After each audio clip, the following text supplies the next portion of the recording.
அரசனானவன் தன்னை பாராட்டினாலும் சரி, தன்னை தூற்றுபவனுக்கும் இரண்டு பேருக்கும் எல்லாவற்றையும் செய்கின்றாள். அதுபோல இந்த இறைவனானவன் தன்னை நம்பினாலும் சரி, நம்பாவிட்டாலும் சரி, இந்த 5 கோசகங்களையும் கடந்து வர வழி காட்டுகின்றார். முதல் கோசகம் அன்னமய கோசகம், அன்னத்தால் உருவாக்கப்பட்ட இந்த உடலின் உறைதல். அடுத்தது பிராணமய கோசம், இந்த காற்றினால் உருவாக்கப்பட்ட இந்த உடலுக்கு உறைதல்.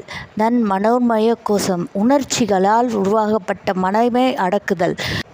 விஞ்ஞானமய கோசகம், இந்த மூளையை அடக்குதல். அடுத்தது ஆனந்தமய கோசகம். ஆனந்தமயம் என்றால் அடுத்தடுத்து அந்த இறைவனிடம் சென்று அடையும் வழி. ஆக இந்த 5 வழியையும் காட்டுகின்றார் இறைவன். இதுவே இந்த பாடலின் அர்த்தமாகும். வாழ்க வளத்துடன். நன்றி, வணக்கம்.